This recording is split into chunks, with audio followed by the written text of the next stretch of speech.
Atos capítulo 14, nós iremos ler a partir do versículo 8.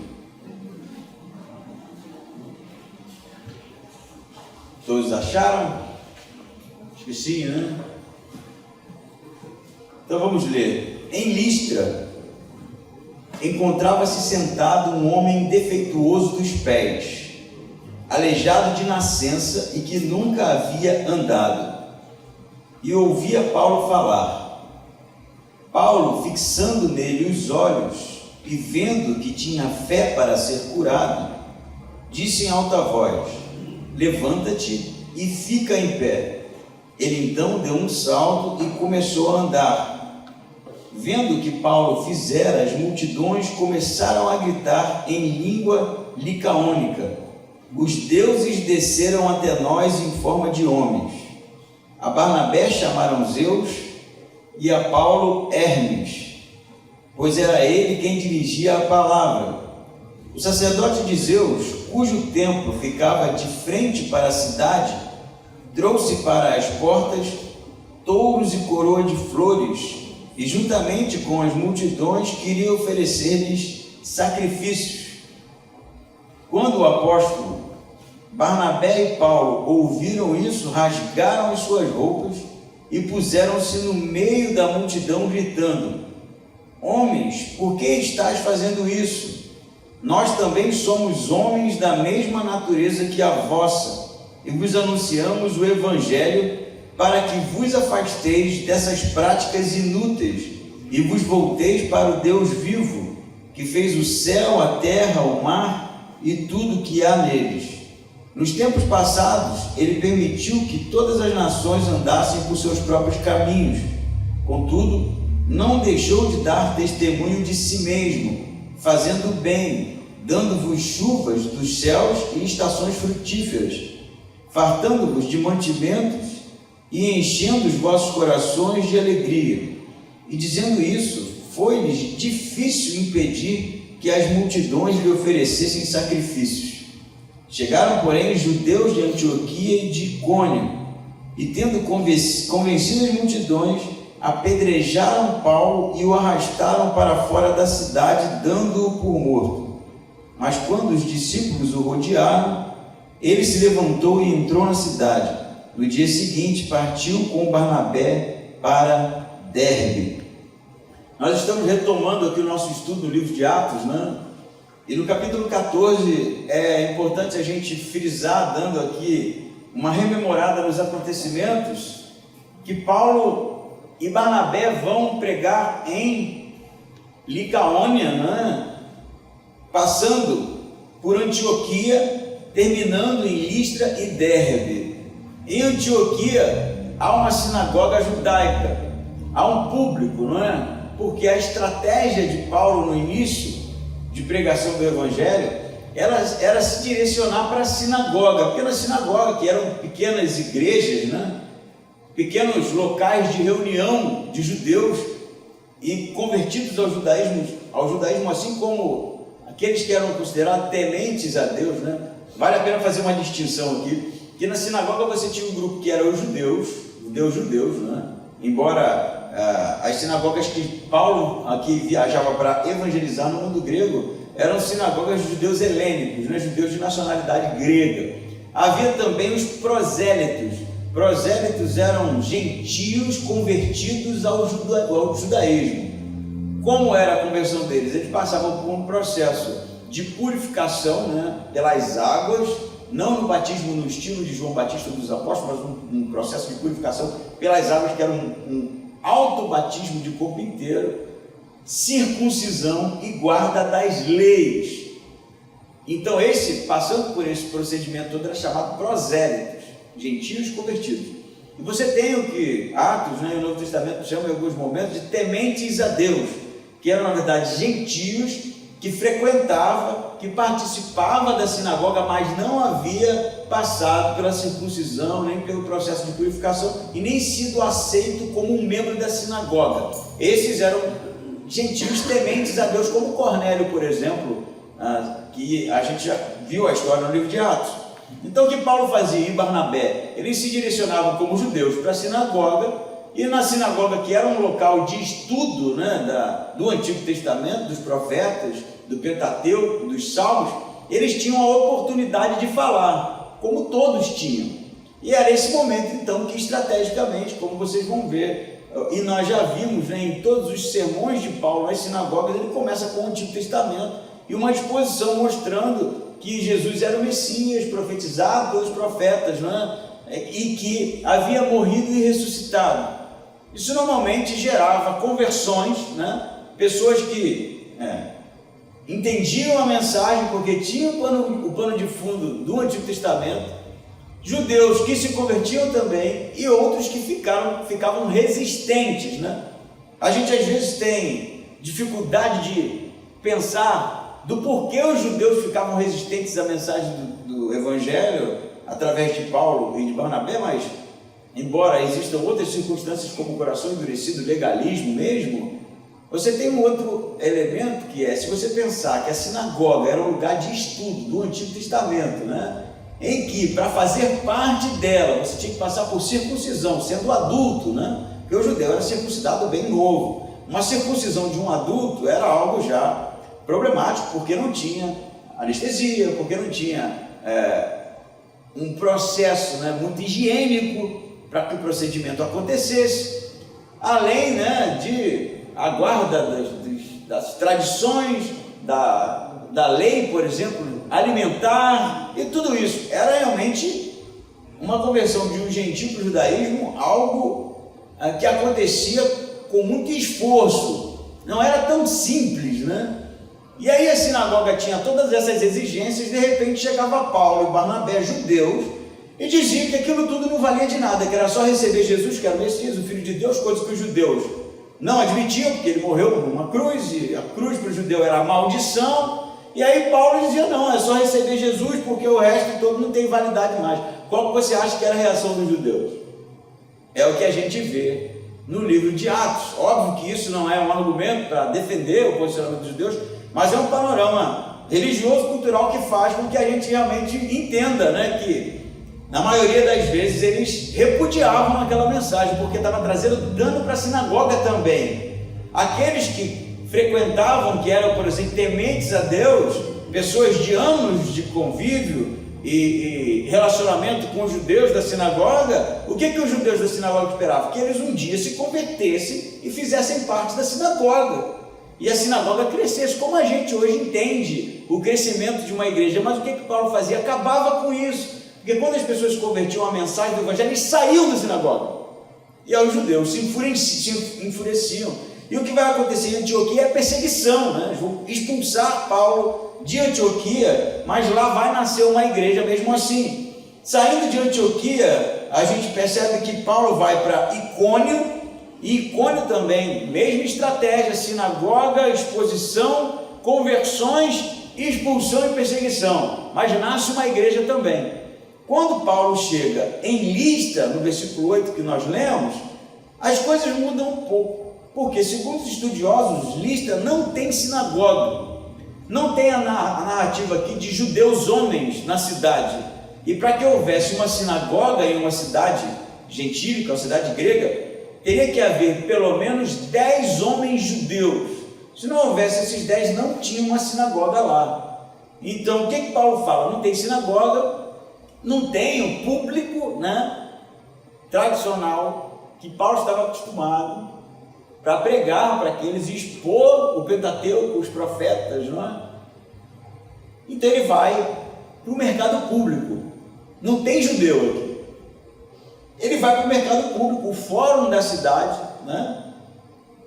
E vê um aleijado, provavelmente ele estava ali falando, né? Um pregador itinerante no meio da rua, porque ele não está mais naquele lugar reservado, né, da sinagoga, ele está falando em público, numa praça, num local de feira, né, de comércio, e ele percebe, diz o texto, que um aleijado, né, na verdade, Lucas vai dizer para a gente que esse homem sentado, ele era defeituoso dos pés, ele na verdade salienta, né, com 3 aspectos: a impossibilidade desse homem andar e de tudo o que aconteceu aqui ter sido uma farsa ou um mal entendido, né? Ele era defeituoso dos pés, aleijado de nascença e que nunca havia andado.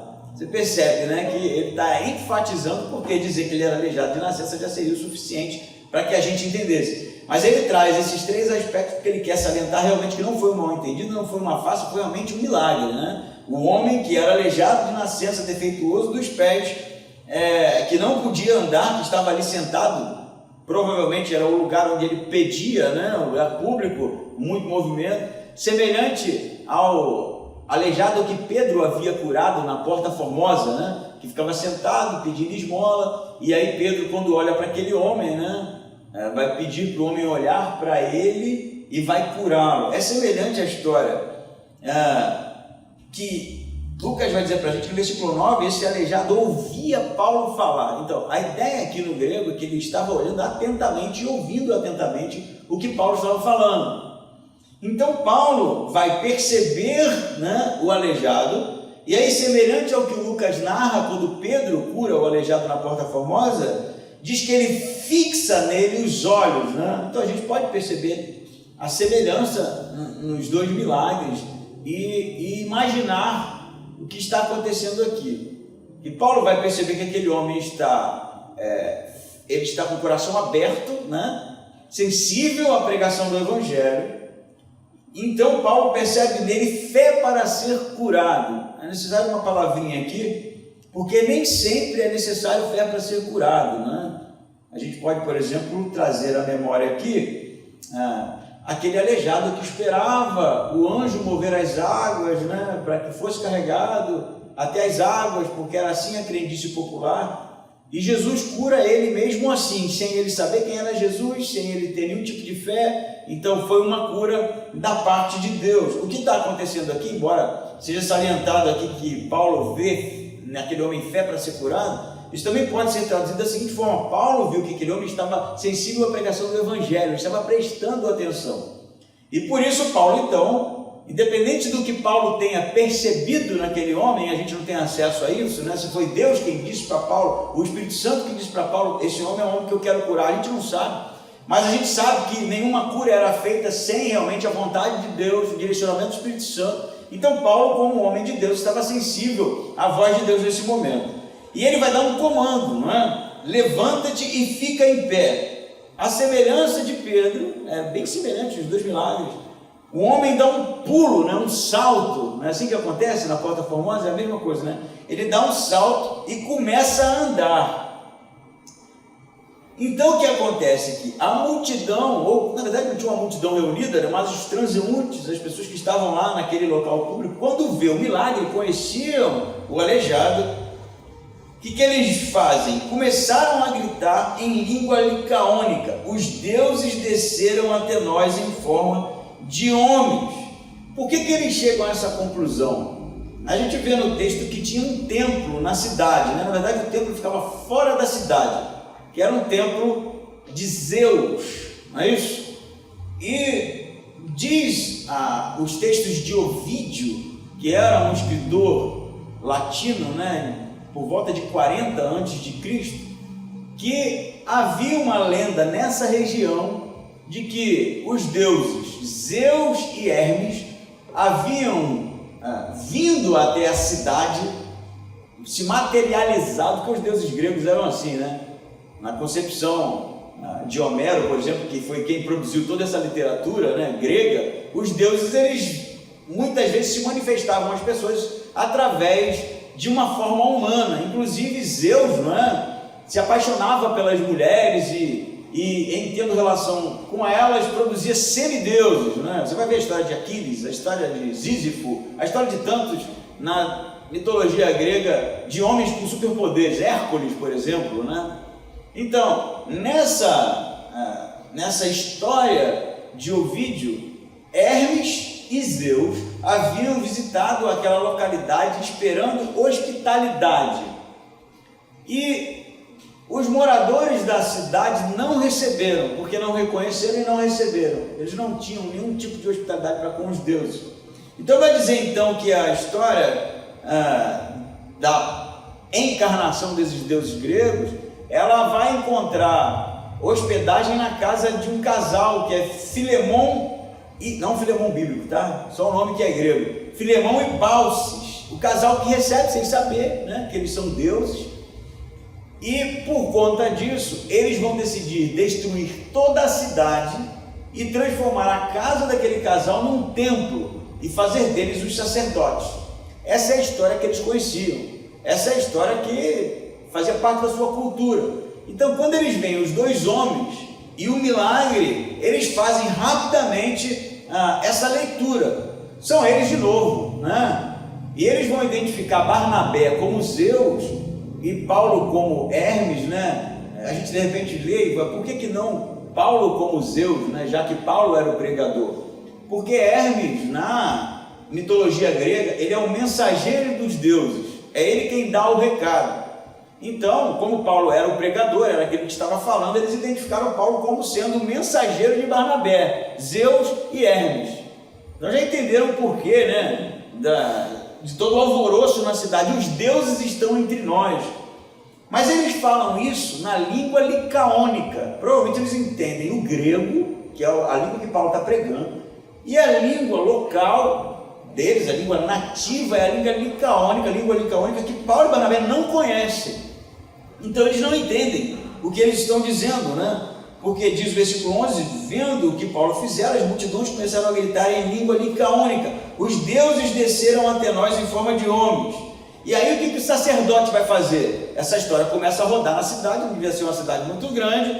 O sacerdote vai pegar, aproveitar, né, e fazer uma festa. Traz o touro, ornamenta, né, com flores, com guirlandas, e conduz a multidão para o templo fora da cidade. Fala que as portas, né, na verdade tem um problema de tradução, porque o texto em grego não é muito claro sobre a porta do quê? A porta da casa onde Paulo estava hospedado, a porta da cidade ou a porta do templo. Então a maioria defende que é realmente para o templo que ele estava se dirigindo, com os touros, com o pessoal cantando, né, já rolando uma música, uma batucada. Eu não sei como é que eles cultuavam naquela época, mas provavelmente envolvia tudo isso, né? Música, festa, animação. Os deuses estão entre nós, eles estão caminhando para o templo, e Paulo e Barnabé não estão entendendo muito bem o que está acontecendo, porque a língua é estranha para eles.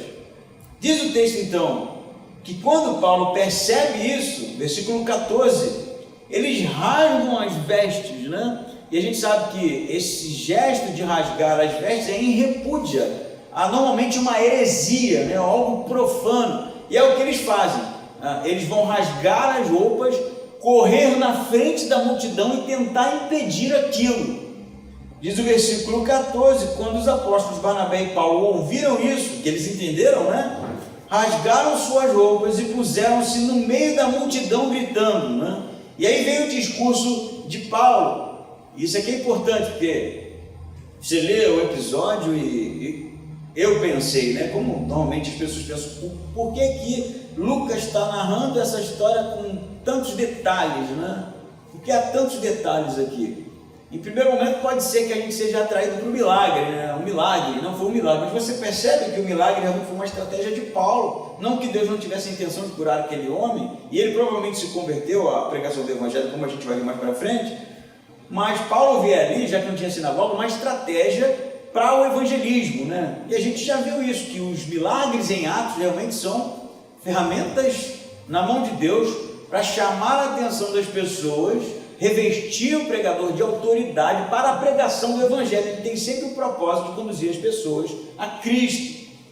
Então, Paulo vai realmente usar dessa estratégia, mas ele não espera que a reação do povo seja a reação de confundi-los com Deus. Então, o que eles fazem? Rasgam as suas roupas, e é isso que Lucas quer dizer para a gente, porque no discurso de Paulo ele vai dizer: homens, não é? Homens, por que estão fazendo isso? Nós também somos homens da mesma natureza que a vossa. Isso aqui é marcante no texto, porque o que Paulo e Barnabé estão dizendo, embora seja Paulo aqui o que está discursando, é que eles eram iguaizinhos àqueles homens. E a palavra no grego é muito interessante, porque tem uma tradução: somos homens com os mesmos desejos que vocês, com a mesma natureza, como está traduzido na minha Bíblia, que vocês. Nós não somos deuses, nós não somos melhores que vocês, nós não somos maiores que vocês, nós somos iguais a vocês. E o conteúdo da nossa pregação, inclusive o milagre, né, que foi feito, é para que vocês entendam e abandonem essas práticas.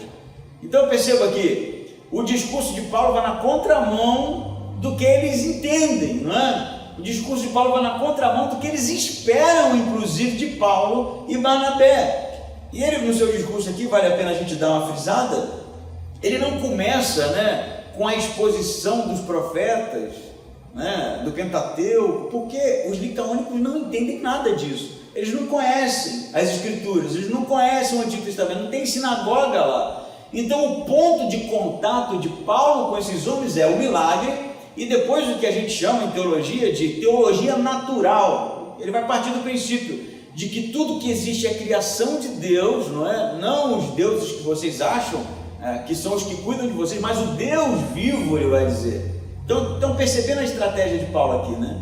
O Deus vivo, né, é esse que anunciamos a vocês. Ele fala, anunciamos para que vocês se afastem dessas práticas inúteis e vos volteis para o Deus que fez o céu, a terra e o mar e tudo que neles há. E ele vai dizer que no passado, Deus, perceba aqui que há no discurso de Paulo uma linha, né, que divide o passado do agora. No passado, Deus permitiu que as nações andassem do jeito que quisessem, porque a revelação de Deus, a revelação especial, né, as Escrituras, a revelação escriturística estava direcionada para Israel. As outras nações não tinham acesso a esse conteúdo. Então Deus permitiu. Por que permitiu? Porque Ele poderia ter destruído elas, como fez no dilúvio, por exemplo. Olhado para a iniquidade, né, olhado para o pecado e acabado com aquilo. Mas Deus permitiu que as nações andassem do jeito que quisessem. Mas isso foi até agora, né? Na verdade esse vai ser o discurso de Paulo em Antioquia, até agora. E no discurso de Paulo aqui, ele não vai falar de Jesus no texto, mas provavelmente Lucas não narra a mensagem inteira de Paulo, porque ele já fez isso 2 vezes. Então ele na verdade introduz, né, o que Paulo está dizendo e vai interromper a história para continuar a narrativa.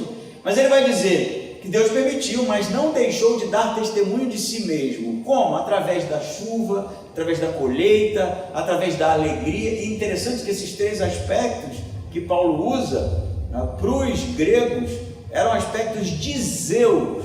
Era Zeus quem dava a colheita, era Zeus quem trazia as chuvas, era Zeus quem alegrava o coração do homem. E Paulo, estrategicamente, porque era conhecedor da cultura grega, diz, não é Zeus, é o Deus vivo, né? A expressão Deus vivo, ela se encontra no Antigo Testamento, né, como um dos atributos, uma das características de Deus, mas também tem um elemento aqui para combater os deuses que não eram vivos, que eram apenas imagens e histórias, né? Por isso é o Deus vivo que ele apresenta.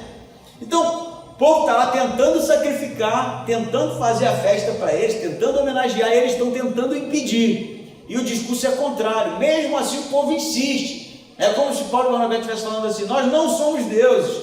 E as pessoas, não, são sim, a gente viu. Eles estão querendo nos enganar, né? Uma pegadinha. Eles estão falando que não são deuses para dizer, não são não. Aí depois acontece o que aconteceu no passado. Porque o texto diz no versículo 18 que, e fazendo isso, foi difícil impedir, né? E a expressão no grego para difícil é molis, que tem o significado de algo que precisa de muito esforço.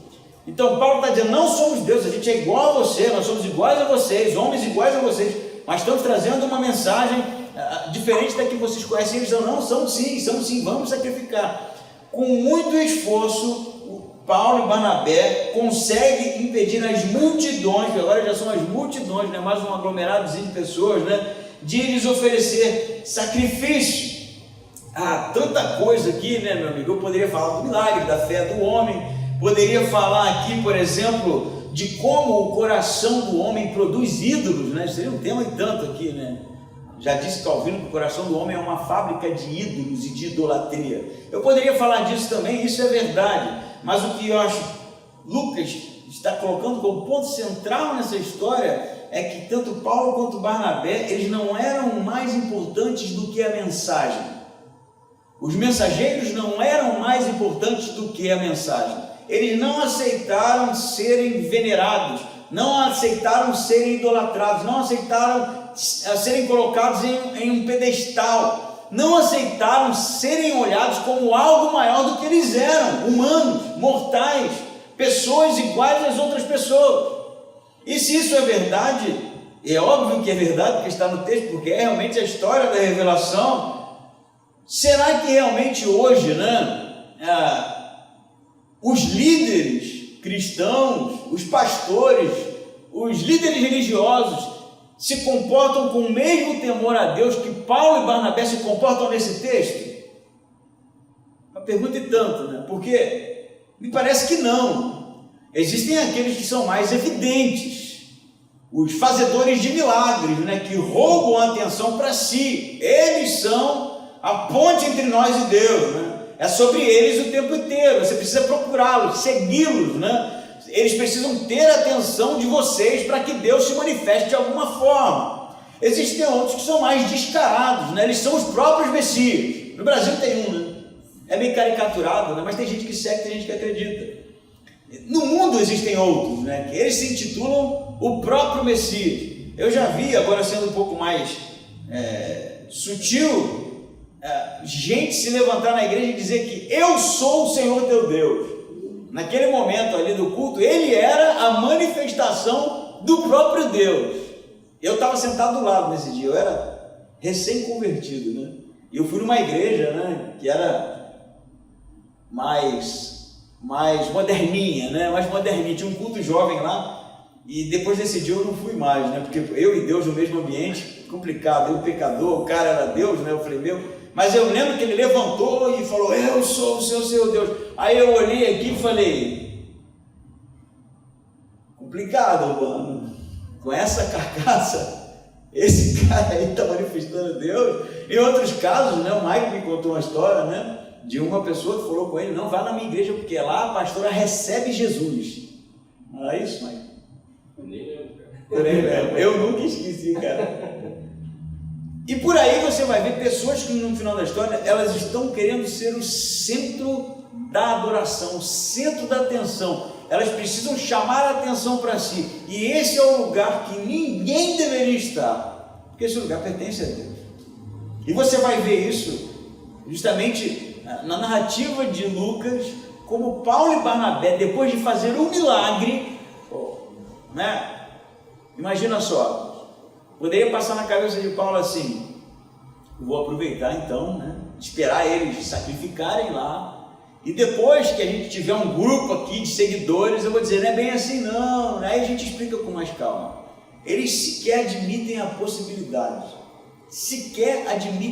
rasgar as vestes em público era algo que um judeu fazia, era algo realmente bem expressivo, tentando impedir uma multidão de olhá-los como deuses, de olhá-los como já falei aqui, algo que eles não eram. E eu penso, independente de líderes que tentam fazer isso, você já faz a leitura automática, eu já tenho dito isso há muito tempo, chamou a atenção para si, meu amigo, botou uma gravatinha mais colorida, pode esquecer, porque isso é carnalidade pura, Começou a fazer piadinha, porque isso não conduz a Deus. Começou a usar de subterfúgios, de artifícios, para chamar a atenção para si. Corra, porque isso é carnalidade. Isso aí é Zeus e Hermes. Isso é cultura licaônica, religião licaônica pura, porque o verdadeiro servo de Deus, ele se humilha, ele sabe que ele não é ninguém sem a misericórdia e a graça de Deus, e que isso sirva para todos nós, ninguém é maior que ninguém na igreja de Cristo, todos são iguais, todos são amados por Deus, todos foram salvos pela misericórdia, todos são pecadores e carecem realmente do amor de Deus para a salvação. Mais que isso é carnalidade. Exigir atenção, exigir reconhecimento, exigir ser colocado no pedestal, achar que as pessoas não estão me reconhecendo como eu preciso ser reconhecido, isso é pura carnalidade. Isso é na verdade o que o diabo fez com Adão e Eva. Arthur pregou isso muito bem, inclusive. Isso é carnalidade, é o diabo falando aqui, vai, seja como Deus, seja como Deus. É o que o diabo falou para Jesus no deserto, você vai ser adorado, porque esse é o tendão de Aquiles do homem. O reconhecimento. E quando a gente começa a buscar reconhecimento no reino de Deus, nós queremos ser Deus. olha, eles são deuses, né? E aí, aqui, ó, Deus eu não sou não, mas estou chegando perto, né? Estou quase lá.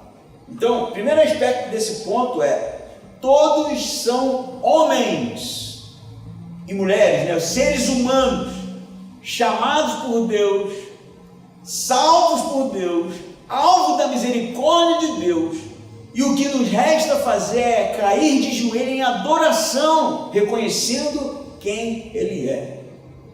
Já falei isso e torno a repetir aqui, inspirado pelo texto. No dia que eu exigir alguma coisa de você, me esqueça. No dia que eu quiser chamar a atenção para mim mais do que as Escrituras, fuja daqui. No dia que eu, pior que eu falando isso, parece que eu estou chamando a atenção, ainda é uma armadilha perigosa, né? Pô, viu, pastor, como é humilde, né? Como aquele pastor é humilde, o perigo é constante, né? Mas vocês entenderam, né? Corra disso, e que fique na nossa igreja bem claro que o alvo da nossa adoração é Deus e o conhecimento das Escrituras, que é a revelação de Deus para nós, independente de quem esteja aqui na frente. Amém? Amém. Somos homens da mesma natureza que a vossa, né? Isso é muito bonito ouvir um judeu dizer, né? Porque um judeu não diria, tá? Vamos ficar bem claro aqui. Ele ia dizer assim: nós somos homens, vocês são porcos, né? Nós somos homens, vocês são perdidos, iníquos, né? Vocês são gentios. Mas Paulo não, né? Já entendeu que ele era o pior dos pecadores, porque perseguiu a igreja de Cristo. E ele é um judeu agora que diz para um gentio: nós somos iguais a vocês. Isso é lindo, né? É uma transformação realmente marcante.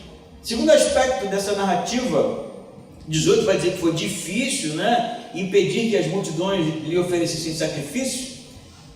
Aí Lucas vai dizer para a gente que chegaram judeus de Antioquia. A gente não sabe o que esses judeus estão fazendo aqui.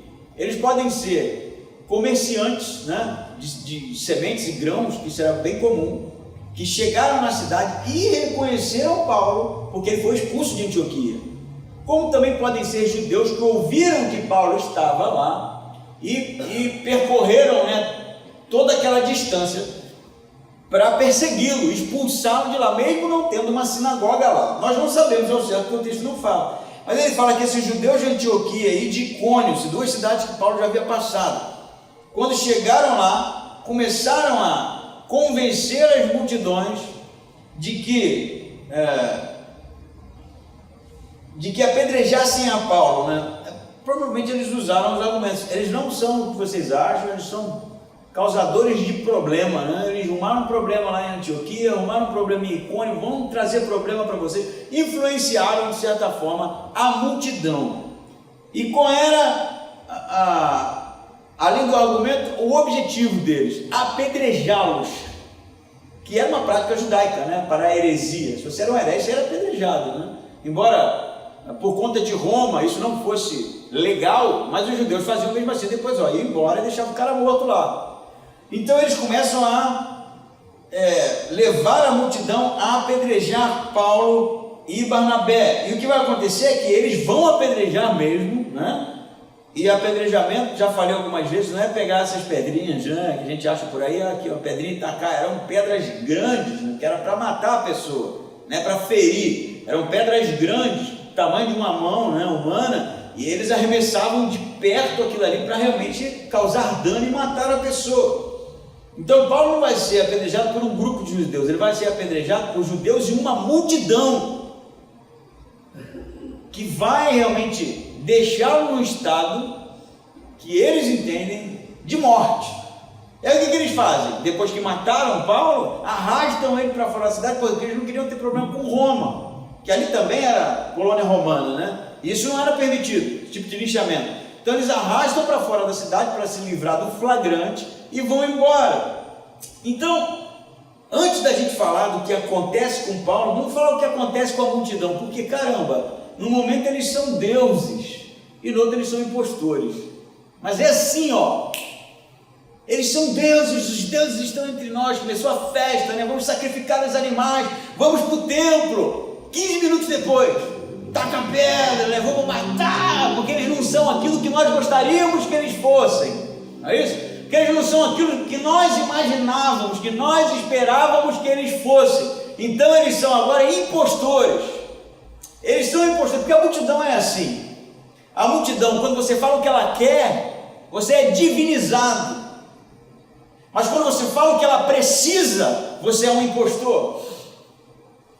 A multidão sempre se comportou dessa forma, seja com Jesus, seja com os apóstolos, seja com Paulo, seja com qualquer um. E embora isso tenha acontecido 2000 anos atrás, continua sendo dessa forma. Hoje o apedrejamento é em forma de cancelamento virtual, não é isso? Contextualizando aqui. Inclusive tem uma coisa interessante que a gente pode frisar aqui, que Hermes, que é Paulo aqui, né, segundo a visão dos caras, é aquele que fala, né, que vai dar origem à palavra hermenêutica, que é a arte de comunicar, não é? Porque em teologia você tem 3 aspectos que é ensinado para que o sermão seja um sermão objetivo. Primeiro é o exegético, a exegese, em que você entende o que o texto está dizendo, estuda o texto, né, na sua língua original, entende o que ele está dizendo.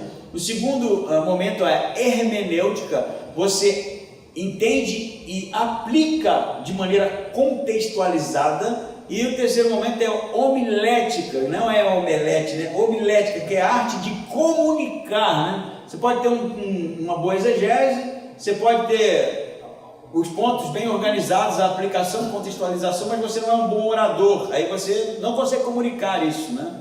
Paulo é Hermes aqui porque tem a arte da comunicação, né? Por que eu estou dizendo isso? Porque muitas vezes as pessoas usam a homilética como sendo o centro da pregação. Você vê os coaches de hoje, é homilia pura, é só discurso. Tem carisma? Tem técnica? Faz o curso aí do Paulo Marçal, vai te dar todas as técnicas do mundo, vai te ensinar a inventar as coisas, aumentar as coisas, vai dar certo pra caramba. Eles usam isso como centro, né? E aí os discursos que são extremamente envolventes, emocionais, não é? Que são marcados por frases de efeito, de luzes que realmente te envolvem, toda essa técnica para envolver a pessoa e levá-la a uma experiência emocional do místico. Mas o centro, que é a Bíblia, a exegese bíblica, a compreensão das Escrituras, não existe. Por quê? Porque eles dizem o que a multidão quer ouvir. Você não quer ouvir que você é o centro do coração de Deus? Isso é lindo, né? Você não quer ouvir que você precisa perdoar Deus?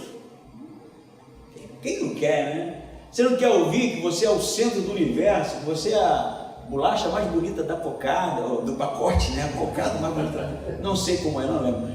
Que você é aquele que vai realmente conseguir a vitória, vai tudo dar certo, que é só você, né, fazer aquela oferta, né, depositar aquela fezinha, não é? É só você comprar o curso, é só você tem que fazer alguma coisa, porque para que tudo isso dê certo, precisa haver esforço seu, e a multidão gosta disso, saber que ela está conseguindo, porque ela se esforçou para conseguir, a multidão adora isso. Agora, quando você diz que não é por mérito, quando você diz que você não tem nada realmente que faça com que você mereça a salvação de Deus, quando você diz que a salvação é pela misericórdia de Deus pura e somente, pelo amor de Deus, tem gente que não admite isso. Porque abrir mão dos seus méritos, das suas ferramentas, das suas capacidades, como fruto do esforço para alcançar qualquer coisa que seja, que venha de Deus, me faz sentir bem. Você entende isso? Vocês acham que a religião que prega que a salvação é pelas obras funciona tanto por quê? Porque as pessoas gostam de se esforçar e chegar no final da linha e levantar um eu consegui. Não é esse discurso que ganha as pessoas, gente. Mas isso é o Evangelho? Não é o Evangelho. Isso na verdade é o que a multidão quer ouvir. Mas o que a multidão precisa ouvir? Vocês são pecadores, miseráveis, homens maus, não é? Estava conversando com o Arthur, né, e com o Edson essa semana, como nós somos tendentes a fazer o mal. É impressionante. Tanto que, né, eu estava lendo um texto que o autor falava assim, fazer o bem, ele não é cristão, né? Para fazer o bem precisa esforço. E eu fiquei pensando, E isso faz sentido. Porque para você fazer o bem, você precisa abrir mão de um monte de coisa, né? Para você fazer o bem, você precisa sair de um lugar de conforto. Às vezes precisa de esforço mesmo. Às vezes precisa você deixar de alcançar algumas coisas, de desejar algumas coisas, ceder, não é? Ceder exige um esforço. E ele diz, mas para fazer o mal, é só deixar rolar. Relaxa e deixa para você ver como o jardim começa a encher de praga, de insetos, de abrolhos, não é isso? Não faz nada para você ver. Tanto que Jesus diz que não fazer o bem é pecado, né? E ele vai dizer, para fazer o bem precisa ter esforço, porque eu estudei sobre o mal, ele diz, e o mal é algo que existe na humanidade. O mal é algo realmente que está consumindo a criação. O mal é uma força opositora. O mal é realmente aquilo que impede o homem de reconhecer a Deus. Mas o que a multidão quer ouvir? Não somos maus, não, nós somos legais, né? Mas na primeira oportunidade a gente passa por cima do outro, na primeira oportunidade a gente exige os nossos direitos, a gente bate palma quando os opositores das nossas ideologias morrem, são assassinados, são esmagados, né? A gente gosta de ver o outro que realmente é, de certa forma, algo que compete comigo em algum aspecto da vida, pisoteado, doente. Nós somos maus, gente. Eu não sei qual é o momento que isso acontece, né? Mas nós somos maus. E a multidão precisa ouvir isso, porque se não for a misericórdia, o amor de Deus, o sacrifício de Cristo naquela cruz, nós não mereceríamos a salvação. Mas o que acontece quando isso é dito? Você é demonizado. Aí você é demonizado. Por isso que nós, aqui inspirados pelo texto, precisamos ser aqueles sempre que se posicionam do lado da verdade. Não abrimos mão, não usamos de subterfúgio, não usamos de estratégia, no sentido de maquiar aquilo que nós cremos para ganhar as pessoas. Nós dizemos porque eles precisam ouvir, porque precisa ser dito. E algo que nós não precisamos abrir mão, o cristianismo, e quando eu falo cristianismo eu estou falando não a instituição, né, cristã no mundo, mas o cristianismo em sua essência, o cristianismo apostólico, o cristianismo que tem sua origem em Jesus Cristo, é a verdade, e nada pode competir com isso. Não é meia verdade, não é algo que é mais ou menos assim, é a verdade. Existe um Deus poderoso, Criador de todas as coisas, que envia o Filho morre por amor a nós, por obediência ao Pai, e pela misericórdia de Deus, através do seu sacrifício, nos salva, porque nós não merecemos. Nesse momento a multidão vai tentar te cancelar, te apedrejar, mas você precisa ficar firme, porque foi para isso que a igreja foi chamada. Amém? Amém. Isso precisa ser verdade. No trabalho, alguém disse, não é bem assim não. Com amor, né? Com misericórdia, é assim. Mas nós vamos, o problema é seu. É a verdade, eu não abro mão, porque o evangelho que transformou a minha vida, é o evangelho que pode transformar a vida das outras pessoas, mas a gente precisa realmente se posicionar, e Paulo faz isso. Ele impede uma multidão de realmente fazer o contrário daquilo que ele estava dizendo para eles. O que acontece? Qual é o efeito disso? Apedrejamento. Vai haver consequência? Vai haver consequência. Vai haver dano? Vai haver dano. Vai haver perseguição? Vai haver perseguição. Vai haver sofrimento? Vai haver sofrimento. Jesus sofreu perseguição, Jesus sofreu a morte. A igreja também sofrerá. A partir do momento que ela se posicionar contra uma cultura leviana, de imoralidade, de distanciamento de Deus, quando ela se posicionar contra uma igreja de gays, por exemplo, contra uma igreja que se posiciona pregando, expondo coisas que são contrárias ao evangelho, quando se posiciona na direção de uma igreja contrária a uma igreja que prega aquilo que o evangelho não diz, nós não devemos deixar isso passar. Eu não estou falando para a gente ficar atacando as pessoas, mas nós precisamos realmente abrir as nossas bocas e mostrar qual é o evangelho, porque senão, gente, daqui a pouco nós viramos uma caricatura. A gente não percebe as coisas como deveriam ser percebidas. Eu já falei isso algumas vezes, acho que tudo é engraçado, né? Tudo é meme para a gente compartilhar, mas nós estamos virando uma caricatura, porque a gente não se posiciona. A gente vê os absurdos e ri, mas quem está lá fora ri.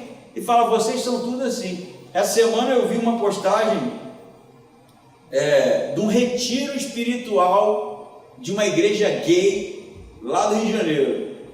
Retiro espiritual. Aí foi caravana de São Paulo, tal. Aí eu fui ler os comentários. Aí tem uns crentes lá, né, que vai lá: isso é o fim do mundo. Cara, você tem que ler as respostas.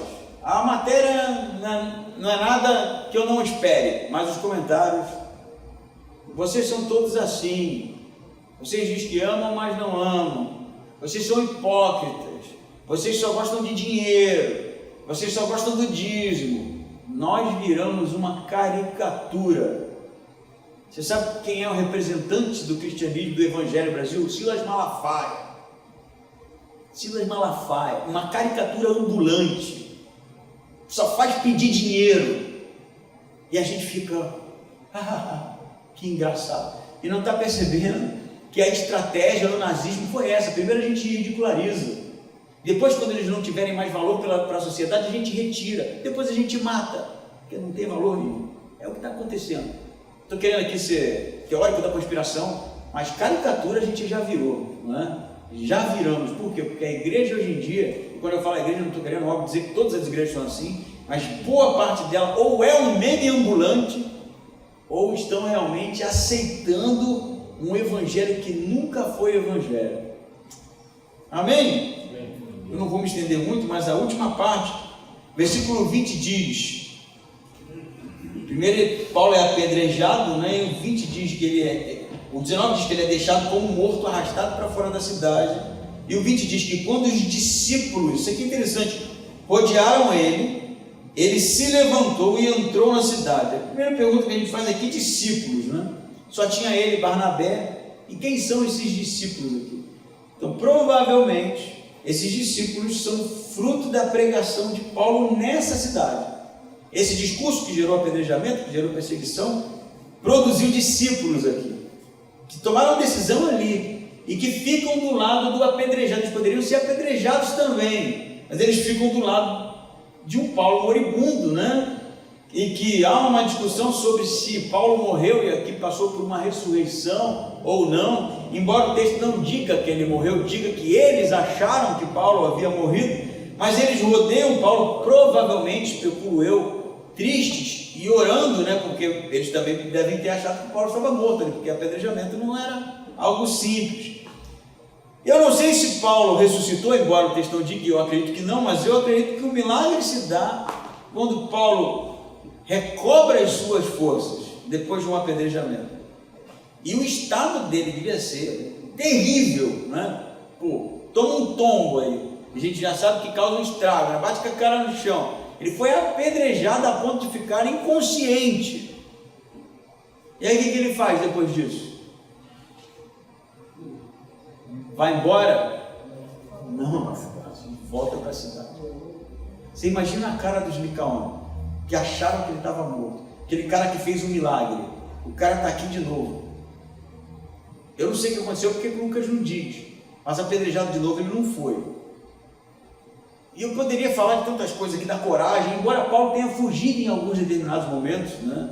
E eu acredito que Deus tem uma estratégia para cada evento, para cada acontecimento, mas o que eu quero dizer para você é que a coragem, a ousadia, o exemplo de Paulo aqui vai gerar a conversão de Timóteo, que vai ser um líder também da igreja, que vai acompanhar Paulo em suas viagens, porque se você ler, por exemplo, o capítulo 16, versículo 1, diz assim: a segunda viagem de Paulo, ela é alguns meses, no máximo um ano depois da primeira, e chegou também a Derbe e Listra, e havia ali um discípulo chamado Timóteo. Então, Paulo esteve em Listra, pregou, foi apedrejado, haviam discípulos ali, diz o texto. Na sua segunda viagem ele volta e há um discípulo chamado Timóteo. Os estudiosos todos vão defender que a conversão de Timóteo se dá na primeira viagem de Paulo, a viagem que ele é apedrejado naquela cidade.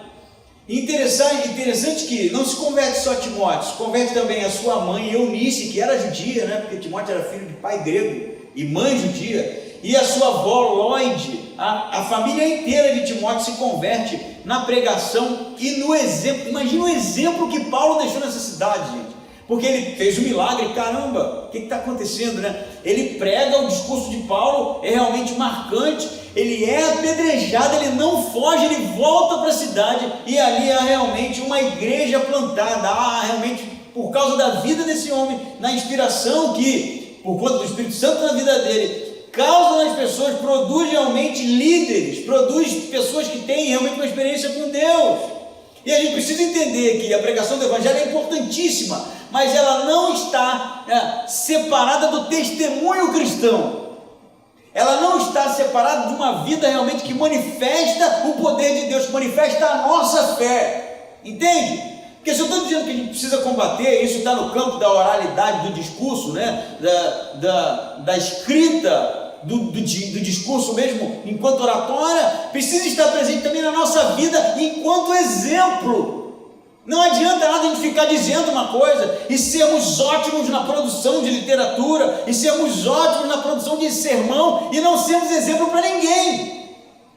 O que Paulo não faz aqui, na verdade, ele é um grande exemplo. Por isso que Lucas está narrando essa história. Esse cara, ele poderia ser idolatrado, não deixou, encarou uma multidão, foi apedrejado, levantou e voltou para a cidade. Voltou por quê? Para dizer: olha aqui, estou aqui, vocês acham que vocês são quem? Vocês vão me matar com algumas pedrinhas? É por isso que Paulo voltou? Não, voltou por causa desses convertidos aqui, gente. Por causa desse pequeno número de pessoas que receberam a Jesus como Salvador. Então vale a pena realmente passar por tudo isso, por eles, porque são pessoas frágeis, porque são pessoas que estão caminhando na fé, e aí Paulo corre o risco. Caramba, isso aqui é poderosíssimo, poderosíssimo. Quem vai ser Timóteo depois? O Timóteo era o braço direito de Paulo, cara. Era alguém que apesar da pouca idade, né, Paulo vai dizer na sua segunda epístola a Timóteo: não deixe que por causa da sua pouca idade eles realmente não olhem você como um líder. Timóteo foi um líder que nasceu fruto de um testemunho da pregação de um homem que dedicou a vida ao reino de Deus. O que é o cristianismo? É ser salvo do inferno? De certa forma existe esse elemento lá, mas o cristianismo é, na verdade, sobre pessoas, pecadores, que foram amados por Deus, que foram encontrados por causa da misericórdia de Deus, que entregou seu Filho naquela cruz, e que hoje vivem uma vida como exemplo de fé. E aí as pessoas olham para a nossa vida, para aquilo que professamos, e tocados pelo Espírito Santo, elas entregam a vida a Cristo. A pregação sem testemunho não é nada. Como Tiago disse, a fé sem obras é morta. É morta. E o que são as obras? Uma vida de testemunho do que nós cremos. Amém?